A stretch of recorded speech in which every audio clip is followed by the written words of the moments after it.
Hello students, कैसे हैं आप सब लोग। आज हम रिवीजन करेंगे, वन शॉट रिवीजन, सारी की सारी थियोरी प्लस जितने भी इंपॉर्टेंट पॉइंट्स हैं change in profit sharing ratio के अंदर। क्लास में ए टू जेड सब कुछ अच्छे से रिवीजन करा दूंगा जो तुम्हारे बोर्ड एग्जामिनेशन में बहुत हेल्पफुल रहेगा और हर एक चीज क्विक रिवीजन हो जाएगा। तो मैं आप सब लोगों को रिक्वेस्ट करूंगा बिफोर एग्जाम एक बार जरूर ये थ्योरी सीरीज देख के जाना, क्योंकि इसमें पूरी की पूरी थ्योरी का रिवीजन है, साथ में हर एक इंपॉर्टेंट पॉइंट्स का जो तुम भूल जाते हो एग्जामिनेशन में करना, वो यहाँ पे हम लोग क्विक रिवीजन कर लेंगे। स्टार्ट करते हैं। Change in profit sharing ratio, ना ही कोई नया पार्टनर आ रहा है, ना ही कोई पार्टनर छोड़ के जा रहा है बिजनेस को, बस एग्जिस्टिंग पार्टनर अपनी प्रॉफिट शेयरिंग रेशियो को चेंज कर रहे हैं। This is called change in profit sharing ratio. Obviously अगर बदलाव होगा तो किसी को ज्यादा मिल सकता है, किसी को कम और किसी को सेम। जिसको ज्यादा मिलेगा उसे बोलते हैं गेनिंग पार्टनर, वो गेन कर रहा है। जिसको कम मिलता है वो सैक्रिफाइसिंग पार्टनर, वो सैक्रिफाइसिंग कर रहा है। जिसको क्लास ना ही ज्यादा मिल रहा है ना कम, पहले भी इतना था, रेशियो के चेंज होने के बाद भी उसका शेयर उतना है, उसको बोलते हैं neither gain nor sacrifice. Change in profit sharing ratio में पार्टनरशिप फर्म का, पुरानी पार्टनरशिप फर्म जो है वो बंद हो जाती है, एक नई पार्टनरशिप फर्म बनता है। So it leads to reconstitution of partnership. Partnership का पुनर्निर्माण हो रहा है और कोई ना कोई पार्टनर गेन करेगा, कोई सेक्रीफाइस। तो आप कैसे पता करोगे? तो अगर आप सेक्रीफाइसिंग रेशियो निकालते हो और सेक्रीफाइसिंग रेशियो प्लस में आ गया तो पार्टनर सेक्रीफाइस कर रहा है, सेक्रीफाइसिंग रेशियो माइनस में आया तो पार्टनर गेन कर रहा है। अगर आप गेनिंग रेशियो निकालते हो, उसका फॉर्मूला है new ratio minus old ratio. Gaining ratio plus में आया मतलब पार्टनर गेन कर रहा है, गेनिंग रेशियो माइनस में आया मतलब पार्टनर सेक्रीफाइस कर रहा है। सॉन्ग आप याद कर लो, S for sacrificing ratio old minus new, G for gaining ratio new minus old. ये हो गया क्लास आपका फॉर्मूला याद करने का ट्रिक। अब बात करते हैं फर्म कब कब रिकॉन्स्टिट्यूटेड होता है। ये एक नंबर में क्वेश्चन कई बार पूछा आता है। तो जब कोई नया पार्टनर एडमिट होता है, जब कोई रिटायर होता है, जब किसी की डेथ होती है, जब पार्टनर्स रेशियो को चेंज कर रहे हैं या दो से ज्यादा फर्म आपस में जुड़ते हैं, तब क्लास पुरानी फर्म बंद हो जाती है और एक मतलब पुरानी पार्टनरशिप खत्म हो जाती है, एक नई पार्टनरशिप बन जाती है। This is called reconstitution of partnership, right. अब गुडविल की ट्रीटमेंट की बात करें, इस चैप्टर में जो गुडविल आपको मिलेगा उसकी एक ही ट्रीटमेंट होगी, गेनिंग टू सेक्रीफाइसिंग। ध्यान रखना, गेनिंग टू सेक्रीफाइस। ये कैसे पता चलेगा कौन गेन कर रहा है कौन सेक्रीफाइस कर रहा है? तो आप सबसे पहले रेशियो निकालोगे, ओल्ड सेक्रीफाइसिंग रेशियो। अगर ये माइनस में आया जिसका, वो गेन कर रहा है, और प्लस आया तो वो सेक्रीफाइस। सिर्फ गेनिंग पार्टनर को डेबिट करोगे, to sacrificing partners capital account credit करोगे। तो एंट्री होगी gaining partners capital account debit to sacrificing partners capital account. जो गेन कर रहा है डेबिट, जो सेक्रीफाइस कर रहा है क्रेडिट। अब इस साल से क्या है, सिलेबस में ये भी ऐड कर दिया गया है कि गुडविल रेज और रिटर्न ऑफ, रेज और रिटर्न ऑफ। तो आपने ये जो एंट्री करी ना, गेनिंग टू सेक्रीफाइसिंग, इसी का लॉन्ग फॉर्म है रेज और रिटर्न ऑफ। उसका नेट एंट्री भी गेनिंग टू सेक्रीफाइसिंग ही बोलेगा, बट क्वेश्चन बनेगा, बट क्वेश्चन कहता है कि भैया गुडविल को रेज करो और राइट ऑफ करो। तो रेज करने की एंट्री, रेज का मतलब गुडविल डेबिट हो जाएगा टू पार्टनर्स कैपिटल अकाउंट, और ये किस में क्लास होगा? ओल्ड रेशियो में, राइट। क्या होगा क्लास? ओल्ड रेशियो में। और जो राइट ऑफ करोगे तो उसकी एंट्री होगी partners capital account debit to goodwill, partners capital account debit to goodwill. और ये किस रेशियो में राइट ऑफ होगा? New ratio. तो ये ओल्ड रेशियो में क्लास और ये न्यू रेशियो में। ये रेज है और ये क्या है क्लास? Write off. रेज में goodwill to partners capital account, तो सारे पुराने पार्टनर्स में बांट दोगे जो पुराने पार्टनर्स हैं, और इसमें भी पार्टनर्स कैपिटल अकाउंट और गुडविल, लेकिन ये न्यू रेशियो में। तो चेंज इन पीएसआर में पार्टनर्स तो वही है, एबीसी यहाँ भी आएगा, गुडविल टू एबीसी, यहाँ एबीसी टू गुडविल, बस ये होगा ओल्ड रेशियो में, और ये किस में होगा क्लास? आपका न्यू रेशियो में। नेक्स्ट है एक्यूमुलेटेड प्रॉफिट्स एंड लॉसेस। ध्यान रखना, बैलेंस शीट के अंदर change in PSR, admission, retirement, death, dissolution, सब में बातें क्लास कहीं ना कहीं काम आएंगी। बैलेंस शीट के अंदर general reserve, P and L, workman compensation reserve, investment fluctuation reserve, ये क्रेडिट बैलेंस होता है, इसको बोलते हैं प्रॉफिट्स। ये चारों चीजें पार्टनर्स के कैपिटल अकाउंट में क्रेडिट साइड डिस्ट्रीब्यूट हो जाता है, और किस रेशियो में? ओल्ड रेशियो में। इसकी जनरल एंट्री होती है general reserve debit, PNL debit, WCR debit, IFR debit to partners capital account in old ratio. इधर साइड तीन चीजें क्लास आती हैं, like goodwill, P and L का डेबिट बैलेंस जिसको हम लोग बोलते हैं लॉसेस, और एडवर्टाइजमेंट सस्पेंस, एडवर्टाइजमेंट सस्पेंस। ये तीनों चीजें पार्टनर्स कैपिटल अकाउंट में डेबिट साइड डिस्ट्रीब्यूट हो जाएगा, वो भी किस रेशियो में? ओल्ड रेशियो में। इसकी एंट्री क्या होगी? Partners capital account debit to goodwill to PNL to advertisement suspense. सात के सात आइटम बटने वाला आइटम है, और अगर आपने इसे पार्टनर्स में डिस्ट्रीब्यूट कर दिया तो दोबारा ये नई बैलेंस शीट में नहीं दिखेगा। These item will be distributed opposite side in partners capital account in old ratio. जब ये डिस्ट्रीब्यूट हो गया, खत्म हो गया, तो these item will not appear in new balance sheet further ये नई बैलेंस शीट में आपको नहीं दिखेगा, ये आपको याद रखना है। लेकिन एक एक्सेप्शनल रूल इस चैप्टर के अंदर आता है। अगर तुमसे क्वेश्चन कह देता है कि गुडविल सॉरी जो जनरल रिजर्व है और P&L है, जो भी बांटने वाले आइटम्स हैं, उसको बैलेंस शीट में दिखाना है, अगर क्वेश्चन तुमसे ऐसा कह दे दिखाना है, these item will not distributed in partners capital account, अगर ऐसा बोलता है, और these item will then appear in new balance sheet, और ये आइटम नई बैलेंस शीट में अपीयर होगा, तो आपको क्लास एक एडजस्टमेंट एंट्री आपको पास करनी है क्लास, ठीक है। एक एडजस्टमेंट एंट्री, या क्वेश्चन कह सकता है not want to disturb the general reserve, तो आप ध्यान रखना बच्चों, इधर आपको मिलेगा GR, इधर मिलेगा P&L, इन दोनों की एंट्री, जनरली ये दोनों ही होता है क्लास, जिसके बारे में क्वेश्चन कहता है इसे नई बैलेंस शीट में दिखाना है, तो आप इन दोनों की जो एंट्री पास करते हो वो करते हो गेनिंग टू सैक्रिफाइसिंग। गुडविल की एंट्री भी आपने गेनिंग टू सैक्रिफाइसिंग की थी, इन दोनों आइटम की एंट्री भी आप गेनिंग टू सैक्रिफाइसिंग ही करोगे। इधर साइड क्लास आपको मिल सकता है एडवर्टाइजमेंट, सस्पेंस और P&L, इन दोनों की एंट्री, देखो ये थ्योरी नहीं है लेकिन ये इंपॉर्टेंट पॉइंट्स है, मैं ये सारी बातें आपको बता रहा हूँ ताकि एग्जामिनेशन में आपको दिक्कत ना आए और एक रिवीजन भी हो जाए। Part P&L suspense to sorry P&L suspense और ये क्लास P&L है, इसकी गेनिंग टू सैक्रिफाइसिंग हो गया, ये डेबिट बैलेंस है, दोनों एक साथ नहीं दिखेगा कभी भी, लॉस है प्रॉफिट एक साथ नहीं दिखेगा, इसकी एंट्री होगी सैक्रिफाइसिंग टू गेनिंग, इसकी एंट्री होगी क्लास सैक्रिफाइसिंग टू गेनिंग, इसकी क्लास गेनिंग टू सैक्रिफाइसिंग है, इसकी होगी क्लास सैक्रिफाइसिंग टू गेनिंग। तो अगर क्वेश्चन कहता है कि इनको डिस्ट्रीब्यूट नहीं करना है, तो आप इनको डिस्ट्रीब्यूट नहीं करोगे, इन चीज़ों की एंट्री गेनिंग टू सैक्रिफाइसिंग, इन चीज़ों की एंट्री सैक्रिफाइसिंग टू गेनिंग करोगे, और फिर आप क्लास नई बैलेंस शीट में इसको दिखा देना as it is. Normal case इसको डिस्ट्रीब्यूट करना है, नई बैलेंस शीट में नहीं दिखाना। एक्सेप्शन केस इसको क्लास डिस्ट्रीब्यूट नहीं करना है, ये एंट्री पास करनी और नई बैलेंस शीट में दिखाना है। एक बात और बच्चों बता दूं आपको, कई बार क्वेश्चन कहता है एडजस्टमेंट एंट्री, मान लो इससे टोटलिंग 8 है, इसकी 5 है, तो ये 5 कैंसिल कर दो यहाँ से, इधर 3 बचेगा बस, समझ रहे हो बात को।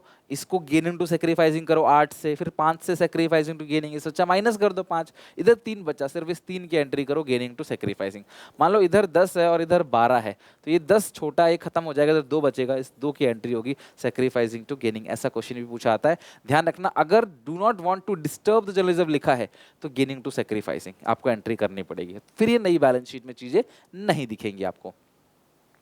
रीवैल्यूएशन अकाउंट आप सबको पता है क्लास एक नॉमिनल नेचर का अकाउंट है, change in PSR, admission, retirement, death, इन सब जगह आपको क्लास रीवैल्यूएशन अकाउंट बनाना पड़ता है। मैं आपको इसके सारे इंपॉर्टेंट पॉइंट्स का भी अच्छे से रिवीजन करा दूंगा, आप चिंता नहीं करो, ठीक है।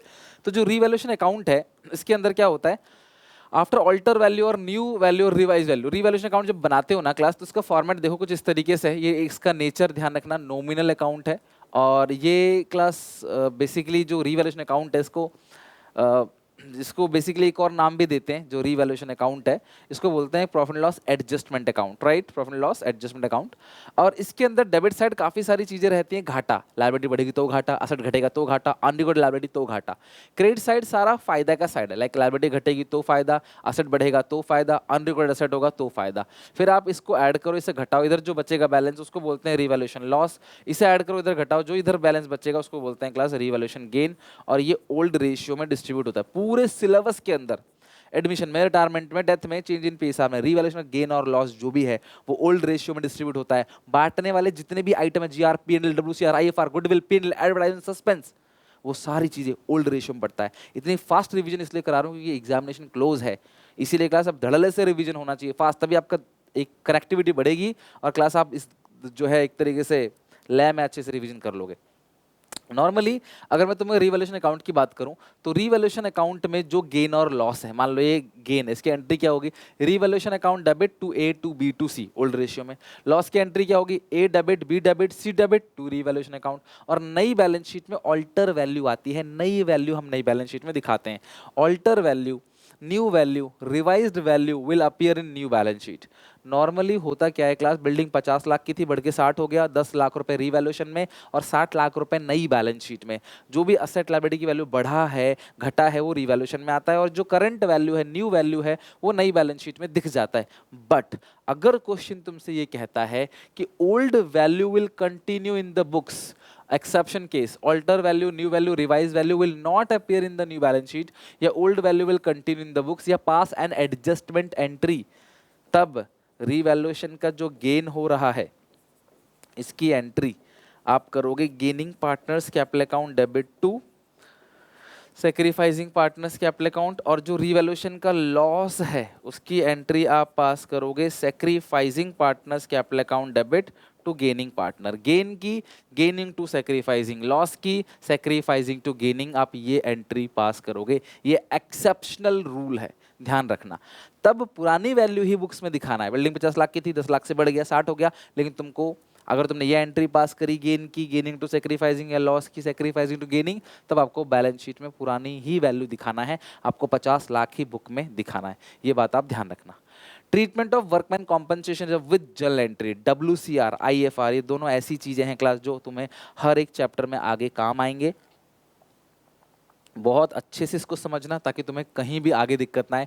एग्जामिनेशन में मेरी गारंटी है कि इससे क्वेश्चन तुम्हें देखने को मिलेगा ही मिलेगा। मैं कई बार तुम्हें बता चुका हूं, आज फिर से बता रहा हूं, ध्यान समझना, ठीक है बच्चों। सुनो, सबसे पहले बैलेंस शीट के अंदर आपको दे रखा है WCR 6000, नीचे कोई भी इंफॉर्मेशन नहीं है, सारा का सारा WCR पार्टनर्स के कैपिटल अकाउंट में डिस्ट्रीब्यूट कर दोगे ओल्ड रेशियो में, और इसकी एंट्री होगी WCR to partners capital account. Like किस रेशियो में? ओल्ड रेशियो में। पूरा का पूरा 6000 तीनों पार्टनर्स में, जो भी 2 पार्टनर 3 पार्टनर जो भी होंगे क्वेश्चन में, मान लेते हैं A और B पार्टनर्स है 1:1, तो ये 3000 बढ़ जाएगा, यानी बैलेंस शीट में WCR दे रखा है उसे पूरा का पूरा आपको डिस्ट्रीब्यूट कर देना है। ये तो पता है क्लास आपको। दूसरा, बैलेंस शीट के अंदर आपको WCR दे रखा है 6000 का, एडिशनल पॉइंट में क्लेम दे रखा है 2000 का। वर्कर के लिए जोड़ा था 6000, वर्कर का जो नुकसान हुआ है वो हुआ है 2000 का। अब आप क्या करोगे? जोड़ा हुआ है 6000, नुकसान हुआ है वर्कर का 2000 का, तो अब आप एंट्री क्या पास करोगे? 2000 रुपए जो भी नीचे क्लेम है वो नई बैलेंस शीट में चला जाएगा। जो भी क्लास आपको क्लेम दिया रहता है ना, वो नई बैलेंस शीट में चला जाता है। बाकी जो बचा 4000 उसे आप पार्टनर्स में डिस्ट्रीब्यूट कर दोगे। तो एंट्री पास करोगे WCR डेबिट, हर केस में WCR 6000 से डेबिट होगा, टू वर्कमैन कॉम्पनसेशन क्लेम 2000 और टू पार्टनर्स कैपिटल अकाउंट, दोनों पार्टनर्स में बराबर बराबर 4000 बांट दोगे। राइट तो इस तरीके से workman compensation is of debit to workman compensation claim to partners capital account, आप ये एंट्री पास कर दोगे। तीसरे केस की बात करें, WCR दे रखा है 6000, क्लेम दे रखा है 6000, कुछ भी पार्टनर में डिस्ट्रीब्यूट नहीं होगा, ये नई बैलेंस शीट में चला जाएगा कि भाई 6000 का आपका नुकसान हो गया। सीधे एंट्री होगी WCR डेबिट, तो वर्कमैन कॉम्पनसेशन क्लेम कितना आएगा? 6000 workman compensation reserve account debit to workman compensation claim 6000। Case number 4 में बैलेंस शीट के अंदर आपको WCR दे रखा है 6000 का, एडिशनल पॉइंट में क्लेम ऑन WCR दे रखा है 8000 का। WCR 6000, claim on WCR 8000। अब नुकसान ज्यादा हो गया तो नई बैलेंस शीट में तो आप 8000 ही भेजोगे, लेकिन रीवैल्यूएशन अकाउंट में डेबिट साइड लिखोगे वर्कमैन कॉम्पनसेशन क्लेम 2000। भाई जोड़ा 6 था, नुकसान 8 का हुआ, तो 2000 रुपए घाटा हो गया। 6 तो हम रेडी ही थे, तो ये 2000 रुपए रीवैल्यूएशन में भेजोगे, और जो लॉस आएगा उसको भी A और B में डिस्ट्रीब्यूट कर दोगे। ओल्ड रेशियो इक्वल है, सब कुछ ओल्ड रेशियो में बटेगा। तो यहाँ पे जो एंट्री होगी, WCR डेबिट है 6000 से, और पहली बार यहाँ पे यानी कि अगर क्लेम ज़्यादा है तो भी, अगर मान लो क्लेम ज़्यादा है तो ही रीवैल्यूएशन डेबिट होगा, अदरवाइज रीवैल्यूएशन किसी केस में डेबिट नहीं होता। To workman compensation claim 8000। फिर जो लॉस है उसको आप बांटोगे A debit B debit to revaluation account, 2000 का लॉस है, दोनों में बांटोगे 1000। ठीक है।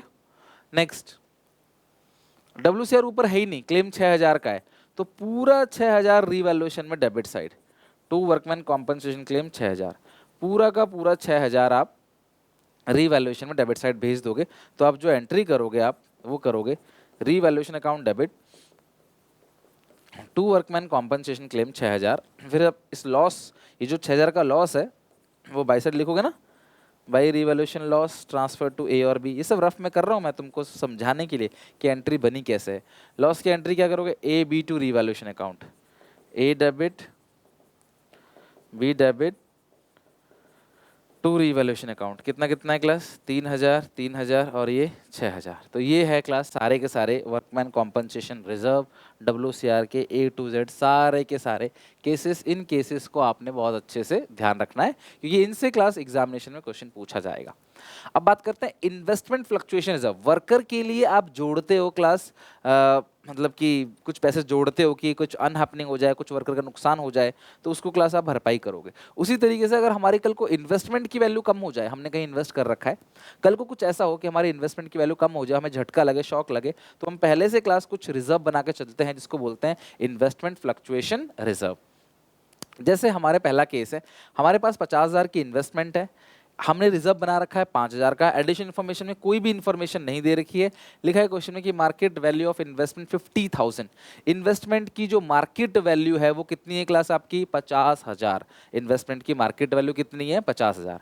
तो यहाँ पे कोई भी इन्फॉर्मेशन नहीं है, तो इसे क्लास पार्टनर्स के एप्लाई कार्ड में डिस्ट्रीब्यूट कर दोगे पूरा का पूरा 5,000। तो WCR की तरह सेम क्लास ये होगा, IFR account debit to partners capital account 5,000 5,000। Old ratio में क्लास इन्वेस्टमेंट फ्लक्चुएशन रिजर्व को आप डिस्ट्रीब्यूट कर दोगे। ओके, केस नंबर 2, हमारे पास इन्वेस्टमेंट है 50,000 का और हमारे पास जो इन्वेस्टमेंट फ्लक्चुएशन रिजर्व है वो है 5,000 का। एडिशनल पॉइंट में लिखा है market value of investment 48,000। Investment 50 का था, 48 का हो गया, 2,000 से इन्वेस्टमेंट की वैल्यू कम हो गई। IFR हमने 5,000 का बना रखा था कि 2 की कम हो तो क्या दिक्कत है, 2 यहाँ से खत्म हो गया, 3,000 पार्टनर्स में डिस्ट्रीब्यूट कर दोगे। तो हर केस में IFR को पूरा डेबिट करना है। 2 इन्वेस्टमेंट कम हो गया, 2 इन्वेस्टमेंट कम हो गया 2,000 से, जो बाकी 3,000 है वो पार्टनर्स के कैपिटल अकाउंट में डिस्ट्रीब्यूट कर दोगे। तो जो बाकी 3,000 है क्लास वो पार्टनर्स के कैपिटल अकाउंट में आप डिस्ट्रीब्यूट कर देना। आई बात समझ क्लास? तो केस नंबर 2 में आपने इन्वेस्टमेंट फ्लक्चुएशन रिजर्व को पार्टनर्स के कैपिटल अकाउंट में डिस्ट्रीब्यूट कर दिया। नेक्स्ट है केस नंबर 3। अब यहाँ पे हमारे पास इन्वेस्टमेंट कितने का है क्लास? 50,000 का, और इन्वेस्टमेंट फ्लक्चुएशन रिजर्व जो है वो 5,000 का है।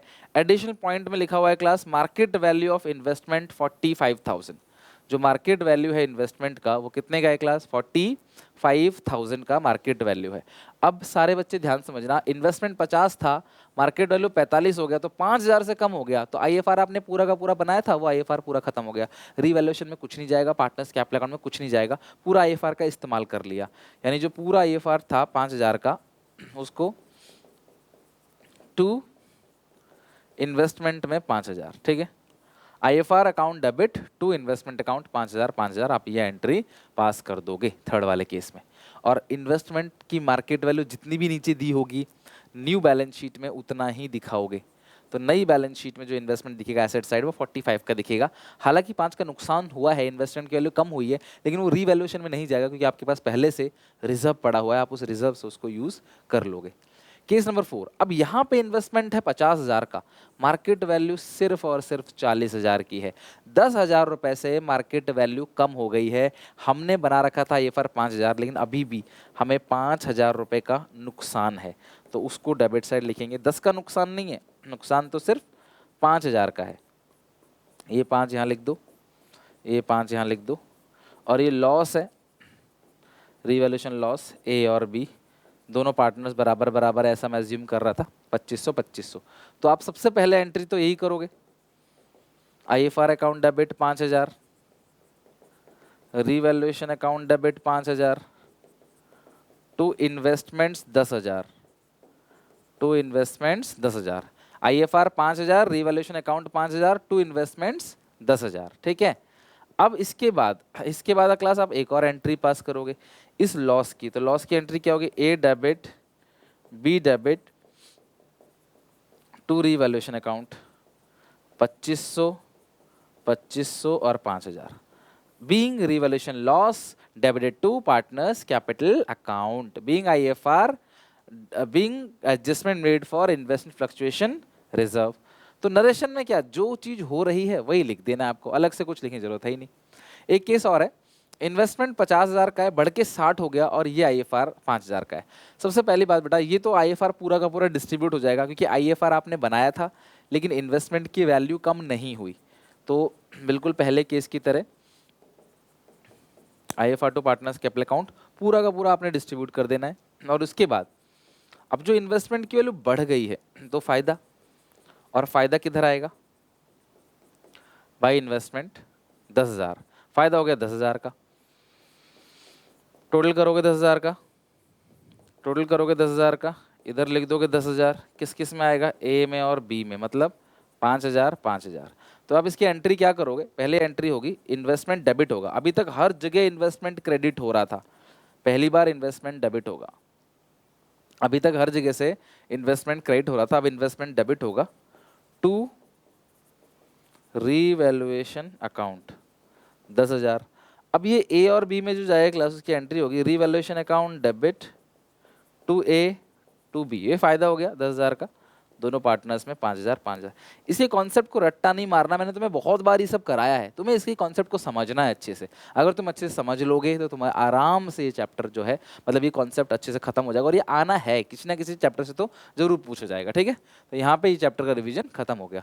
उम्मीद है क्लास कि आप लोगों को अच्छे से पूरा का पूरा चैप्टर जरूर समझ आया होगा। एक क्विक रिकैप दिया मैंने कंप्लीट चैप्टर का, हर एक कॉन्सेप्ट इसके अंदर जो यूज किए जाते हैं। ऑब्वियसली क्लास इसके न्यूमेरिकल क्वेश्चन की प्रैक्टिस में करा चुका हूँ, वन शॉट भी करा चुका हूँ, मैं और चैप्टर वाइज इंपॉर्टेंट क्वेश्चन लेके आऊंगा। स्टे ट्यून, बस अच्छा लगे तो प्लीज सब्सक्राइब करना चैनल को। इस टाइम आपकी मोटिवेशन की मुझे बहुत जरूरत है, आपके सपोर्ट की जरूरत है, बहुत मेहनत लग रही है क्लास इस टाइम, बस अपना प्यार सपोर्ट बनाए रखो और लाइक जरूर करके जाना वीडियो को। मिलते हैं नेक्स्ट क्लास में, तब तक टेक केयर। एक लाइक आपका और मुझे मोटिवेशन मिलता है तो क्या जाता है आपका, प्लीज़ एक लाइक करो ताकि और ज़्यादा एनर्जेटिक तरीके से मैं काम करूं और आप सबके लिए टिल एग्जाम तक डे नाइट अच्छे से मेहनत करूं। मिलते हैं नेक्स्ट क्लास में, टेक केयर, बाय बाय। इसे पढ़ के जरूर आना, ओके, ताकि अगली क्लास में आपको पूरा समझ आए अच्छे से।